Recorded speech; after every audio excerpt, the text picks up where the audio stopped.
Will Freeman, revolutionarylifestyledesign.com, talking to you today about how to avoid the Elvis example. The Elvis example starts when you get what you want, when you make your dreams actually come true, okay?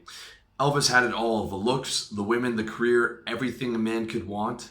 He should have been happy. He should have been the happiest man on the planet. Yet he eventually turned to drugs and food and pills just to get through the day. His weight ballooned, his drug use worsened, his career stalled, and he died young. It was a tragic story, and it must have been terrifying for him to have everything he wanted and for it not to be enough, and the drugs not to be enough. Fame wasn't enough. Food wasn't enough. Eventually, the wife and daughter he had wasn't enough. The career wasn't enough. In the end, nothing was enough. That must have been absolutely terrifying. The problem with getting everything you want is that it's not enough. At first it is, when you reach that new plateau, when you're high on life, when everything's great and you're loving everybody. But eventually you get bored of every game. Think about every video game you've played. You eventually get bored of it, okay? This is the reality. And boredom is the first step towards depression.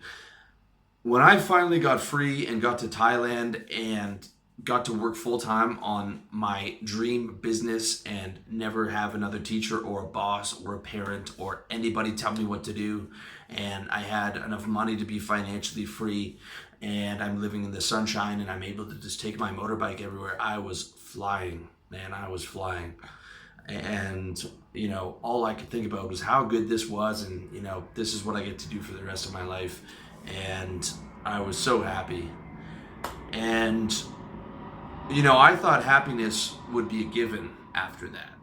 Okay, after those first couple months of flying and all the time I spent saving and all these different businesses that I tried, and the amount of hard work it took to get financially free and to get everything that I wanted and to be able to actually make a living in this business, which is the one thing that I wanted to do in this world.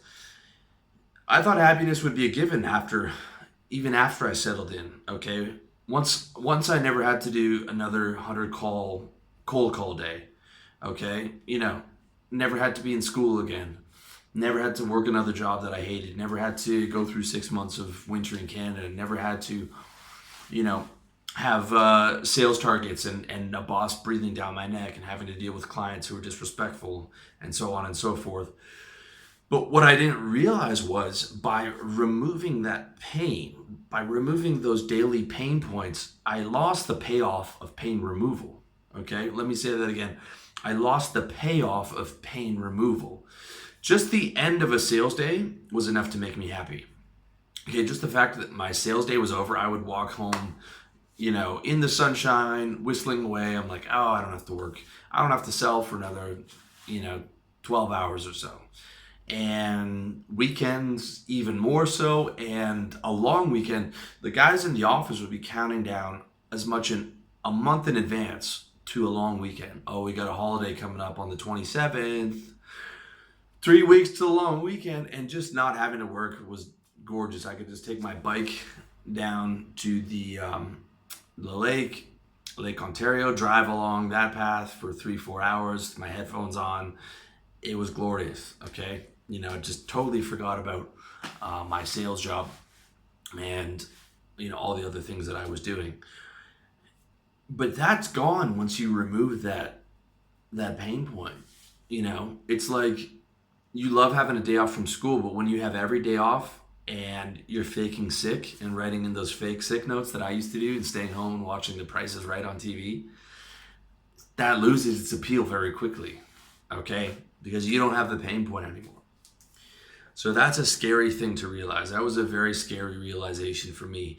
I had to relearn how to live life as a totally free man. I've had periods where I didn't have to work, like after I made a bunch of money in trading, various different periods like that, but not truly free for a long period of time. And the bulk of my life, it was getting through the school day till the day was over, and getting through the work day, because I didn't like what I was doing. I was doing it for the money. And If only I could work from home, somewhere beautiful, and do what I want. If only I didn't have to go to an office. If only I could just get one of these damn businesses to work. I tried 3, 4, 5 of them. I was like, just let that one business work. Let me able to be in control of my revenue, my time, and where I work, and not having to go to an office, and just be totally free.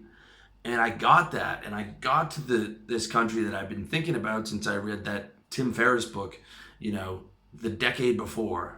All right, and I got there, and I got bored of it, and it wasn't enough.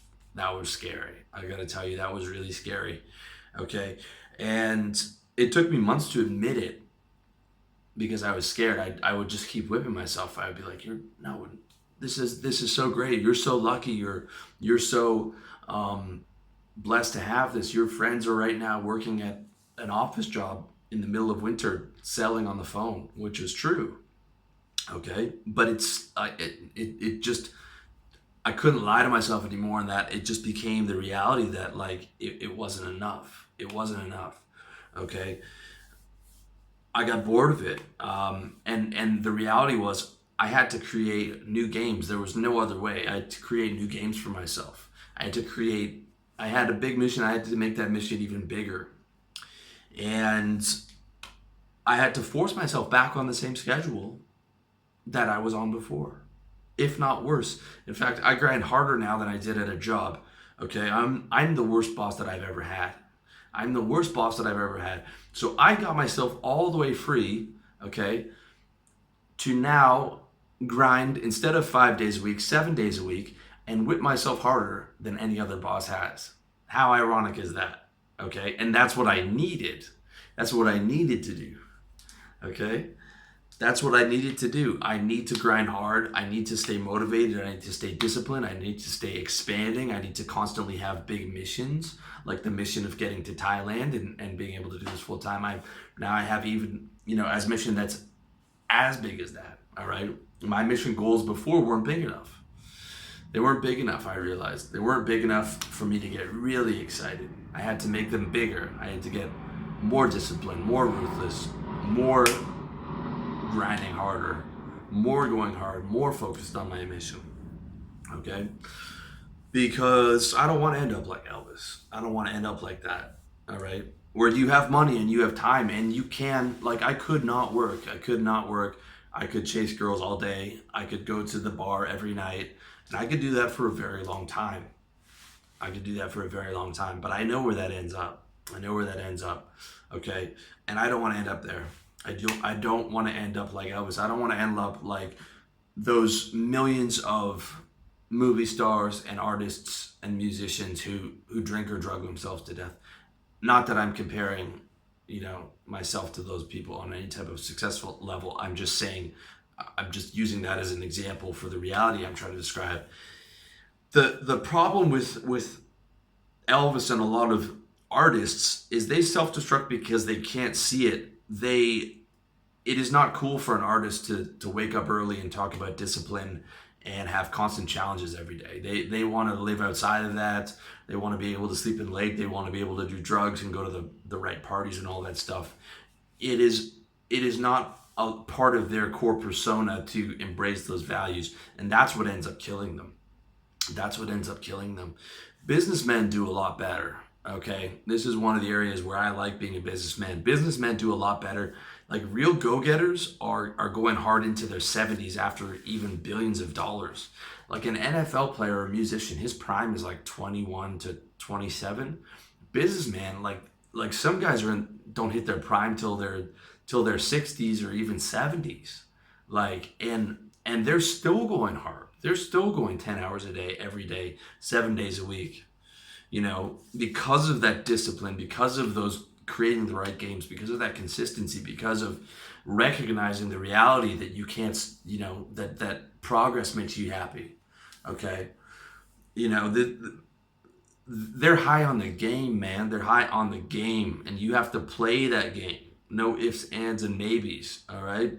I'm not saying you can't get comfortable, but that comfort has to come after a hard day's work, because comfort is the enemy of progress, and progress is the key to happiness. Okay, creating the right game for yourself and progressing on your path will make you happier than anything else. You have to have that mission. You have to have that great thing in your mind. And when you actually accomplish that, or you accomplish part of it, you have to create new games for yourself. You can't stop. You can't just stop and stall on a plateau and say, well, that's it. Elvis could have, tried to go for 10 or 20 number one singles, or, a million other different games, or he could have tried country albums, or he, could have done all kinds of different things to challenge himself. But he didn't. He didn't, and he fell into drugs and the downward spiral, and ended up dying young.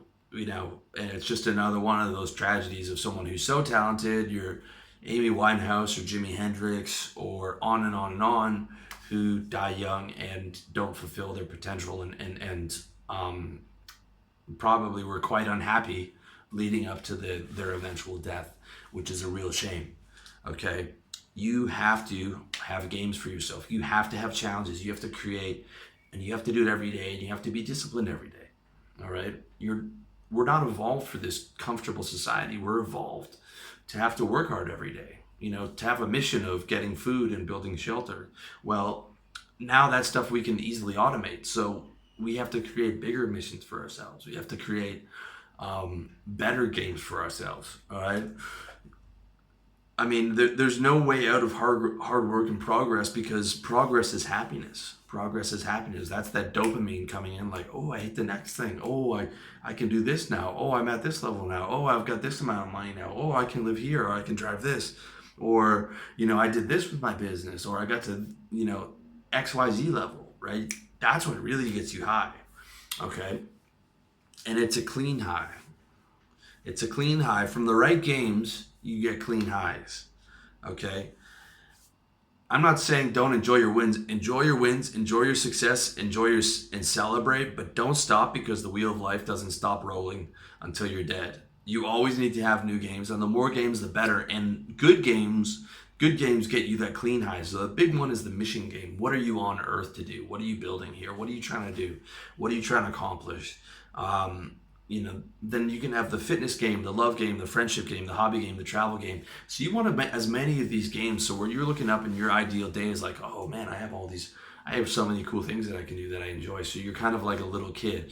When you're a little kid, you had like 17 things that you liked. I remember I was like, I like peanut butter. I would be like looking forward to my peanut butter sandwich at lunch. I'd be looking forward to being able to play video games on the school computer, which were like the most basic, terrible video games ever, because I grew up in the 80s. I look forward to recess, where I could play with my friends. I look forward to, learning about history, because that was interesting for me even when I was young. I look forward to getting off school, because then I could go over to my friend's house and we could play sports and play Nintendo. The only thing I didn't look forward to at the end of the day was being forced to have a bath by my mom and going to sleep, because I loved life so much that I wanted to do all these other things.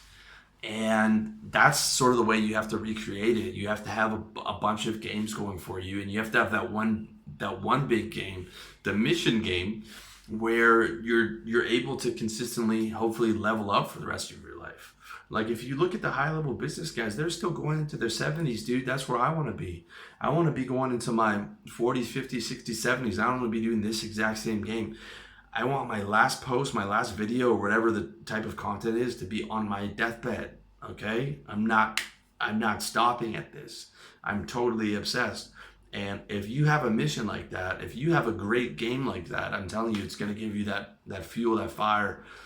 So where you won't be taken out by actually accomplishing things. You'll know what's coming. You'll be able to celebrate. You'll be able to enjoy it. But as that enjoyment starts to wear off, you're gonna be like, okay, so what's the next level in this? How do I take it to the next level? How do I expand even further? What else can I do to challenge myself? What other type of game or sub game can I add to this game? Okay, and the reason I keep bringing it back to games and playing the game of life is because games are fun, dude. That's the way you want to approach life.